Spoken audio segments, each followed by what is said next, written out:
Everyone, so here's a video on your 2022 UGC NET English examination, both the shift 1 and shift 2. If I talk about this time exam, the pattern we are seeing on the same line from last 3 to 4 years. 60 to 70% questions will be familiar and 30 to 40% paper will be completely absurd that you not going to have any idea, right? Maybe a few options you know in the question, or maybe one or two words here and there in this whole question format you know, but you will not be able to pick out the answer very easily from it. For example, there was a question on the Canadian Political Act, right? We had Margaret Atwood, 3 to 4 questions were asked on her. She's a Canadian author, very famous we know, but 2 to 3 questions were based on the chronology. And most of the questions we have found this time were asked in the chronological format, which is not a good thing, obviously.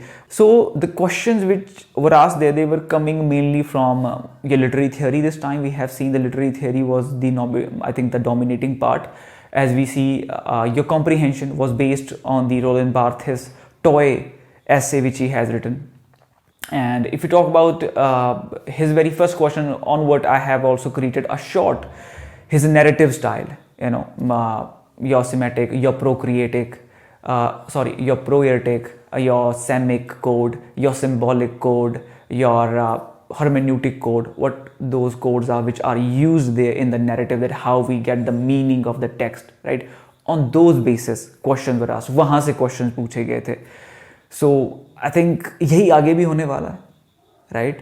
So make sure, आपको खाली इतना make sure करना है कि 40 से 50% questions जो आपको लगता है कि उस सब्जेक्ट पे मेरी भी अच्छे से पकड़ है, तो आपको वहाँ पे ज़्यादा से ज़्यादा रिवीजन करना है. और क्वालिफाई करने का एक ही मंत्र है, don't you think that this person is over exaggerating. आपको खाली माय प्रोफेसर नोट का स्टडी मटेरियल पढ़ना है, खाली माय प्रोफेसर नोट का स्टडी मटेरियल आपको पढ़ना है. लास्ट के 1 मंथ में आपको उसे रिवाइज करना है as much as you can, right? और आफ्टर ये रिविजन आपको खाली PYQPs लगाने हैं, और वो भी 2004 से लेके 2022 तक, अभी तक, ठीक है? क्योंकि जब हम PYQPs लगाते हैं तो हमें चीज़ें याद रहना ईजी हो जाता है. It does not become that much difficult where we have to just mug up every single thing and just vomit it up there. Because जब हम गलतियां करते हैं और फिर उनसे सीखते हैं तो हमारे लिए ईजी होता है. For example, there is a question, you read that and you choose one of the option, वो गलत निकलता है, तो आपको फिर सही किया जाता है कि इसका ऑप्शन ए नहीं था, इसका ऑप्शन बी था. जब आप उसे सही, उसका आंसर आपको पता चलता है, तो वो चीज़ आपके दिमाग में ज़्यादा देर तक रुकती है, ठहरती है. इसीलिए आपको रिवीजन अपने PYQPs के साथ करना चाहिए. ये एक सीख मिलती है, बिकॉज रिव्यू तो हो गया, वहाँ पे हमने एक प्रॉब्लम उसमें कैप्चर करी, बट उसका अब सोल्यूशन क्या है. अब हमारा जो नेक्स्ट अटैम्प्ट हो उसमें हम अच्छा, बेटर परफॉर्म कैसे कर सकते हैं. That is the main thing, that is the main lesson that we can learn from the review video. 60 से 70% क्वेश्चन जो पेपर है वो हमेशा एब्सर्ड ही आने वाला है. 30 से 40% क्वेश्चंस ऐसे होंगे जिनका बारे में हमें थोड़ा आइडिया होगा, हम जान पाएँ कि नहीं, लाइक आपका जो नेक्स्ट अटैम्प्ट, अगर आप ऐसा उसके बाद ये सोचते हैं कि 30 से 40% क्वेश्चन जो यहाँ पे बिल्कुल एब्सर्ड थे उनको मैं थोड़ा देखता हूँ या उनसे कुछ सीखूंगा, ऑब्वियसली उसमें से 8 से 10 नए क्वेश्चन बनेंगे जो आपके अगले अटैम्प्ट में आपके काम आएंगे. पर वो 30 से 40% क्वेश्चन पेपर हमेशा एब्सर्ड ही रहने वाला है.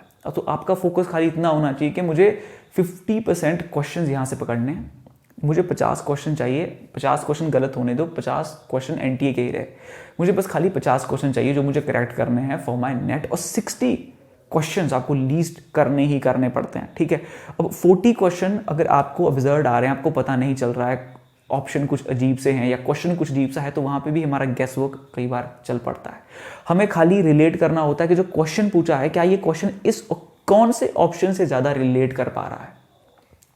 उसे टिक कीजिए, प्रोबेबिलिटी रहती है 25% प्रोबेबिलिटी हर ऑप्शन में होती है ऑलरेडी, पर कहीं पर अगर आपको 2 ऑप्शन ऐसे मिल गए जिसका आपको पता है कि ये तो आंसर नहीं होगा, तो 50% वो प्रोबेबिलिटी बढ़ जाती है और एब्सर्ड क्वेश्चन को भी हम करेक्ट कर लेते हैं। पर जितना मुझे लगता है कि इस बार cut off rate I think थोड़ा सा हाई जाए, बिकॉज लास्ट टाइम के कंपैरिजन में ये वाला उतना तो टफ आई थिंक नहीं था, because I think last time वाला भी उतना टफ नहीं था।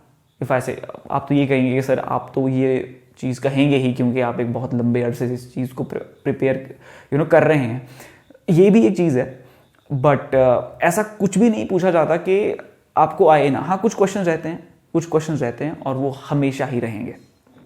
तो इससे हमें सीख यही मिलती है कि जितना वक्त आप अपने पेपर 2 इंग्लिश लिटरेचर को देते हैं, उतना ही वक्त आप अपने पेपर 1 को भी दें, क्योंकि वहाँ पे सिलेबस लिमिटेड है।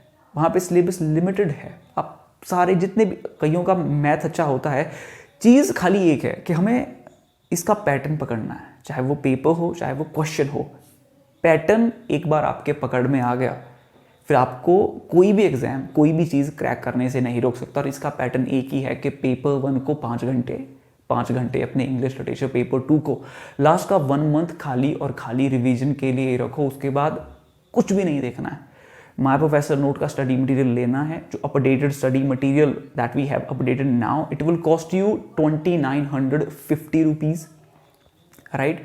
There is a doubt clearing session as per your convenience. Whatever concept are not getting clear to you, I'll make them clear to you there.